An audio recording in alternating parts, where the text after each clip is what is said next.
Je ne suis pas vainqueur, mais avec Christ, je suis plus que vainqueur. Ce que tu ignores. Je ne te comprends pas très bien, Mamouti. Allons dans la chambre. Je vais t'en parler dans les détails. Ah, vous deux là, on vous paye pour causer ou quoi? Et toi, je suis en retard pour l'école. Amène-moi rapidement. Mais c'est toi que j'attends depuis, non? Tu y es payé pour quoi si ce n'est pas pour m'attendre? Maman, j'ai invité le prêtre à venir travailler encore une fois de plus sur moi ici.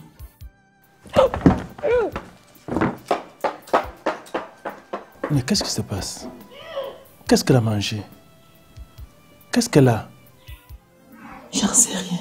Que cela te plaise ou pas, nous allons nous arranger à ce que nos valeurs survivent. Et parmi ces valeurs figure en bonne place le droit coutumier. Nous verrons bien jusqu'où iront les compétences de votre soi-disant tribunal coutumier. Si vous ne me retournez pas mon fils dans les brefs délais, vous et moi allons nous livrer une guerre sans merci. Mettez-vous hors de ma concession. Dehors ou j'appelle la police. Un homme averti en vaut deux. En quoi le problème de Syriac te concerne-t-il? Le problème, c'est que je ne comprends pas comment un garçon de son âge ne sache pas à quoi ressemble son père. Pourtant, celui-ci est encore vivant. Ne te mêle pas de ces histoires. Ce n'est pas de ton âge.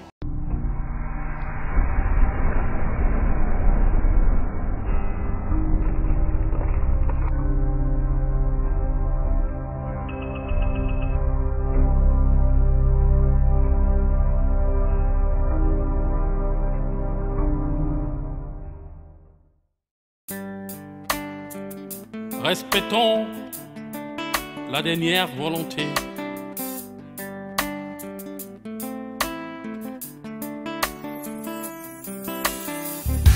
Dans la vie, nous devons avoir du respect pour l'âme de celui qui n'est plus.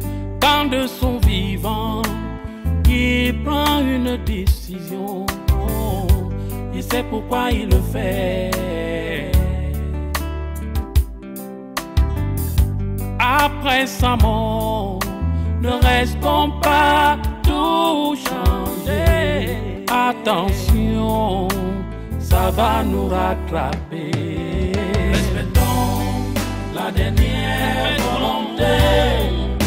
N'oublions surtout pas qu'il existe une justice divine. Respectons la dernière volonté. N'oublions surtout pas qu'il existe une justice divine. Dans la vie, nous devons avoir du respect pour l'âme de celui qui n'est plus. Quand de son vivant, il prend une décision, il sait pourquoi il le fait. Après sa mort, ne restons pas toujours. Attention, ça va nous rattraper. Respectons la dernière volonté. N'oublions surtout pas qu'il existe une justice divine. Respectons la dernière volonté. N'oublions surtout pas qu'il existe une justice divine. Oh, respectons la dernière volonté. N'oublions surtout pas qu'il existe une justice divine. Oh, respectons la dernière volonté. Est-ce que tu peux me dire exactement qui t'a engrossé, ma fille? Maman, le père de l'enfant que je porte est décédé. Et son grand-père a largement contribué à son décès. Je te comprends, Mélissa. Mais je voudrais que tu comprennes aussi ton père et que tu lui pardonnes tout ce qu'il a fait. Pourquoi pas? Maman,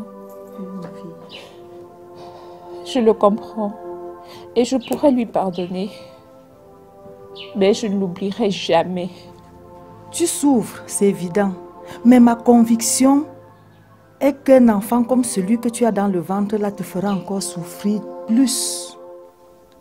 Maman, je comprends où tu vas en venir. Mais je suis déterminée à lui donner tout l'amour que j'éprouvais pour son père. En tout cas, tu es assez grande pour savoir ce que tu veux. Je voudrais que tu saches que ta mère est avec toi et te soutient. Allez, viens là.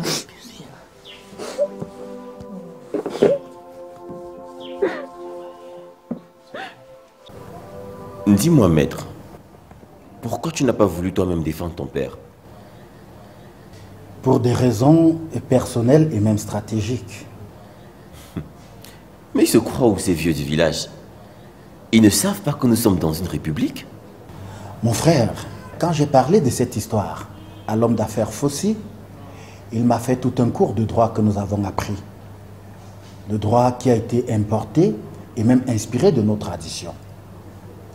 Et d'ailleurs, il conclut en me faisant entendre qu'ils feront tout pour imposer les décisions de leur soi-disant tribunal coutumier. Qu'est-ce qu'il sait du droit, celui-là? Qu'il laisse les juristes parler de droit et se concentre sur ses affaires. Ce qu'il sait faire, c'est acheter et revendre. Mon frère, c'est des gens qui connaissent tout et tout au même moment. Maître, qu'il cesse de s'agiter parce qu'il risque d'avoir honte. Nous ne sommes plus au 3e siècle où les chefs étaient des dieux parce qu'ils avaient un droit de vie ou de mort sur les individus qui étaient sous leur autorité. Je suis tombé à la renverse quand je me suis rendu compte et appris au même moment qu'il expulse mon père du village, du petit lobbying des terres qui lui reste après qu'ils aient vendu la quasi-totalité des terres.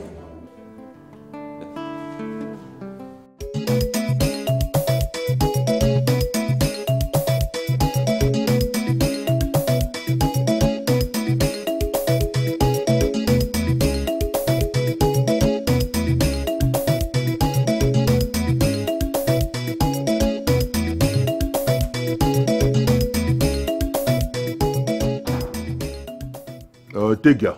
Bon. La semaine prochaine, tu iras mettre des scellés sur la concession de Tagne pour lui indiquer qu'il n'a plus le droit d'y accéder. J'ai compris, Sa Majesté. Fogagon. Sa Majesté. Qu'est-ce qui t'amène? J'ai appris que vous avez chassé Tagne du village. Oui. Il a osé traiter les notables de mendiants. Ce n'est pas possible. C'est trop grave. Défaut, son fils avocat dit qu'il va saisir la justice. Il a fini de défendre les voleurs et les malfaiteurs là-bas en ville. Dis-lui qu'il va s'attaquer à un problème dont les rapports de force seront inégaux. Sa Majesté, il n'a qu'à saisir la justice. Je suis prêt de mettre un collège de 10 avocats pour défendre le chef et les institutions traditionnelles. Cet enfant ne sait pas qu'il va s'attaquer à un peuple. Nous allons le couvrir de honte. Rassurez-vous, Majesté. Ça, je compte sur vous.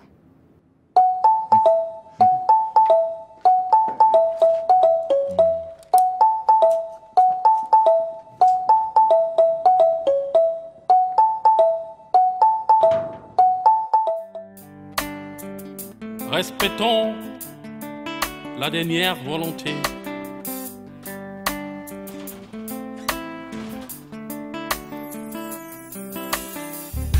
Dans la vie. Vigile.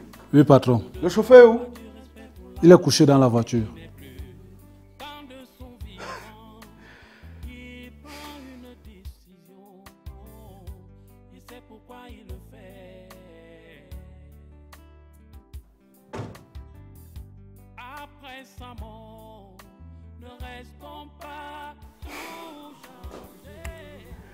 Toi là, on te paye pour dormir ici? Il y a quoi à faire? Même s'il n'y a pas à faire, dois-je te rappeler que tu dois rester éveillé pendant le service? Mais petit, à ce que je sache, tu étais en train de dormir là-dedans. Tu veux donc te comparer à moi? C'est vous qui êtes employé ici, monsieur. En tout cas, après toi, tu vas m'accompagner à rencontrer une petite tout à l'heure. Petit, c'est pas pour toi que j'ai été recruté ici, hein? Alors donc ne me parle plus désormais comme si je parlais à ton sujet. Ok? Toi, qui? Je te rappelle que je peux te faire virer? Il n'y a pas de problème, vis-moi. Ah bon? Essaye de ne pas m'accompagner à rencontrer la petite. Tu verras bien ce qui doit t'arriver. Tu vas faire quoi? Ah, espèce de moustique. Merci bien. On verra. Et toi là? Ta place est au portail, à ce que je sache. Mais j'ai comme impression que vous deux là, vous voulez perdre votre boulot, hein? Faites-moi confiance. Ça ne saurait tarder. Le petit si se prend pour qui? L'enfant là est toqué.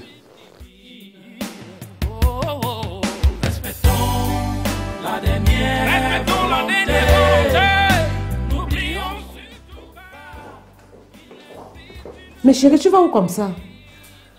On vient de m'appeler pour me dire que le bateau qui transportait la marchandise a chaviré. Hey. C'était la marchandise de combien à peu près? 25 millions de francs CFA et plus. Hey. Plus de 25 millions, c'est beaucoup d'argent. Mais chérie, tu ne pouvais pas mettre ça dans 2 bateaux différents? Hey. Seigneur, je t'en prie, protège-nous de la pauvreté, je t'en prie.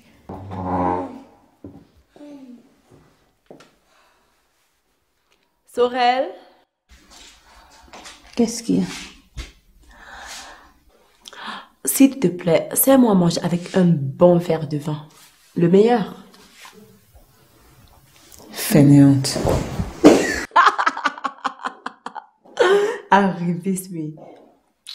S'il te plaît, petite sœur, sers-moi. D'accord.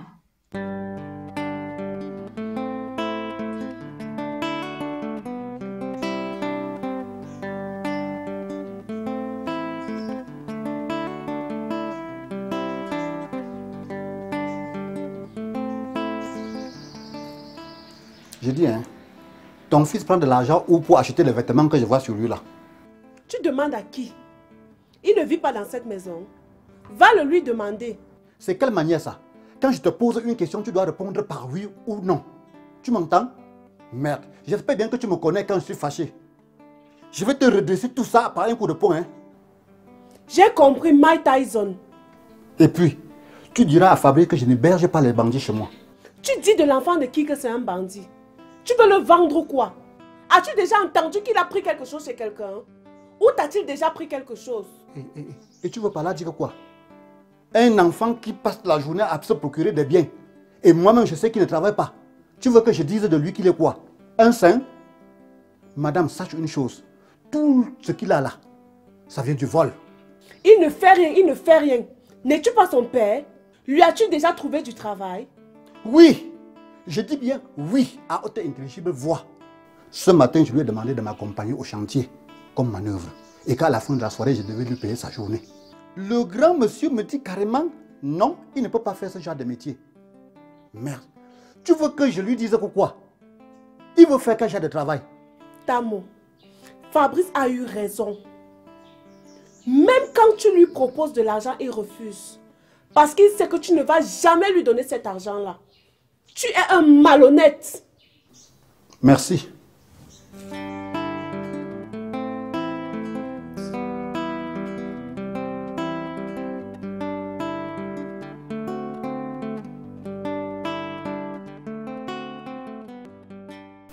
Merci de m'accueillir chez vous. Il n'y a pas de quoi, madame. Que puis-je pour vous?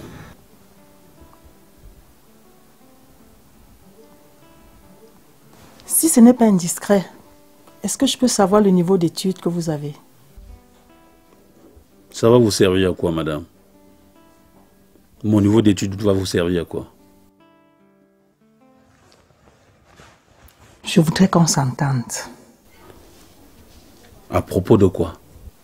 Je voudrais que nous parlons tous les deux de la vie de ma fille ainsi que de la vôtre. D'accord, je vous écoute. Je vais vous donner de l'argent pour que vous quittiez le pays pour aller vous installer ailleurs. Ah, si je vous comprends bien, Vous avez décidé à convaincre Mélissa que je ne vis plus, n'est-ce pas? La vérité, c'est que mon mari et moi ne voulons pas de cette relation. Le passage en force que vous essayez de faire ne satisfera personne, même pas vous, j'en suis sûre. Madame, je n'effectue aucun passage en force. Je suis juste sur le coup de l'amour. Et cet amour-là qui est très fort et prêt à briser toutes les barrières. Écoutez, madame, et si vous avez déjà un jour aimé, vous devez comprendre de quoi je suis en train de parler. Je suis vraiment désolé de vous décevoir.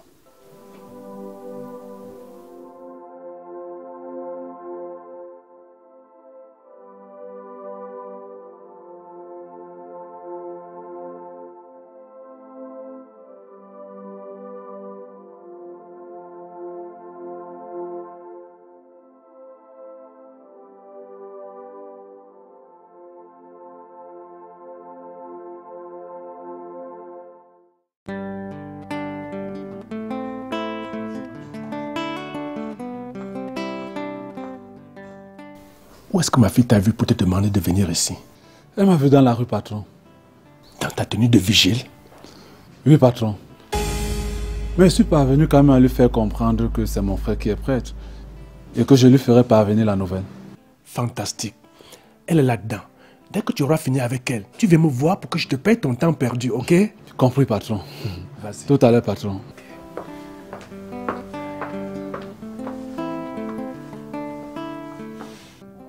Alors, chauffeur, mon mari me dit que tu es au courant de tout ce qui se passe chez moi.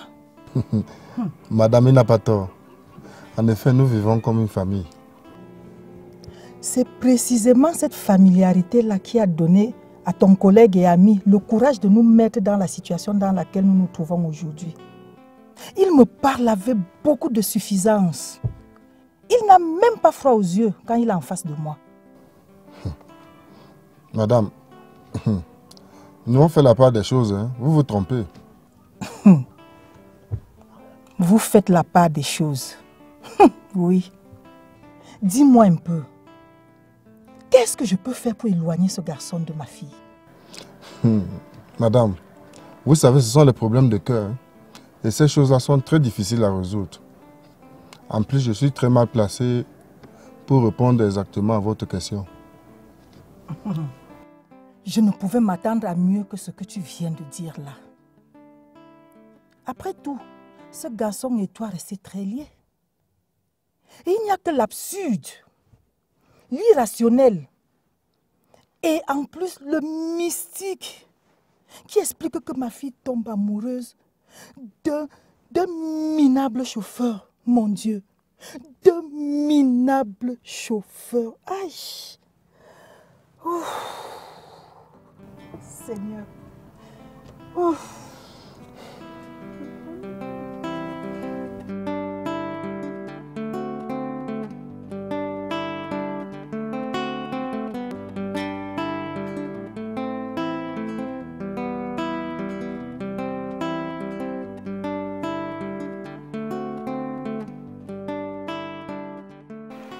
Calme-toi, mon ami, et dis-moi, qu'est-ce qui ne va pas? Mes affaires marchent mal, mon type. Ça ne va pas. Je sors du port pour de la marchandise que j'ai expédiée au Congo. Et on me rapporte que le bateau a chaviré. Une marchandise de plus de 25 millions de francs CFA. Quoi? Donc tu es en train de me dire que tu es comme ça en train de perdre plus de 25 millions de francs? Eh oui. C'est comme si la malchance me poursuivait ces temps-ci. Comme si la poisse s'était collée à mon corps. Il y a quelques jours, j'ai reçu de la marchandise venant d'Asie. De très mauvaise qualité. Et là aussi, j'ai perdu 35 millions de francs CFA. Mais on me dit qu'il y a des moments comme ça dans les affaires, hein, où on ne fait qu'accumuler des successions de pertes et d'échecs. Je suis d'accord avec toi. Mais le problème, c'est que non seulement ces pertes sont successives, mais elles sont excessives. Et là, moi, je suis en train d'aller droit vers la ruine.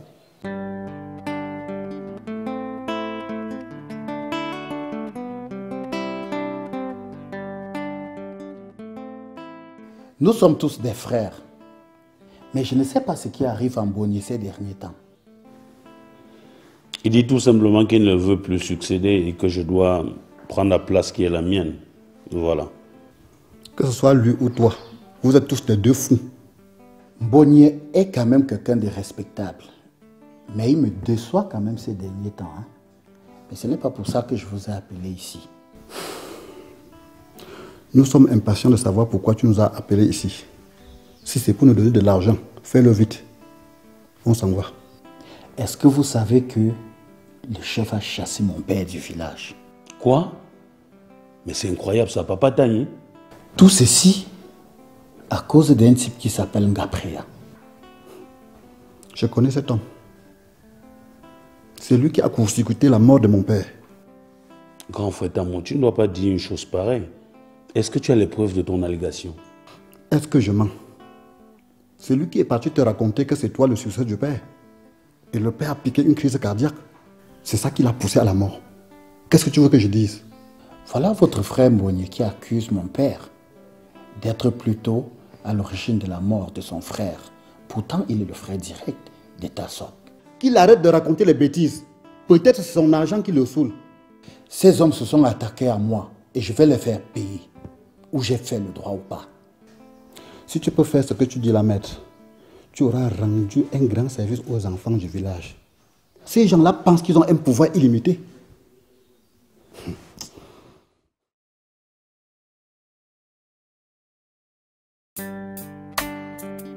Respectons la dernière volonté.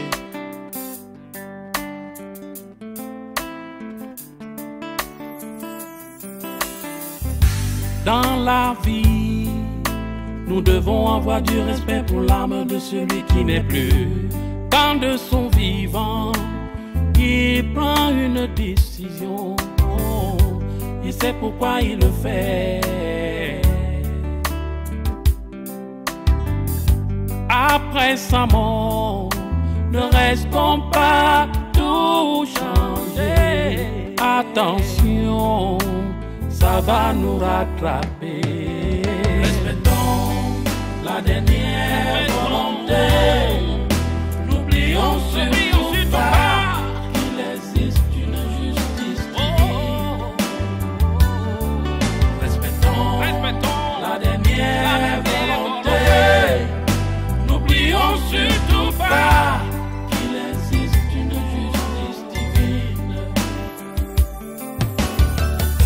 Dans la vie, nous devons avoir du respect pour l'âme de celui qui n'est plus. Quand de son vivant, il prend une décision, il sait pourquoi il le fait.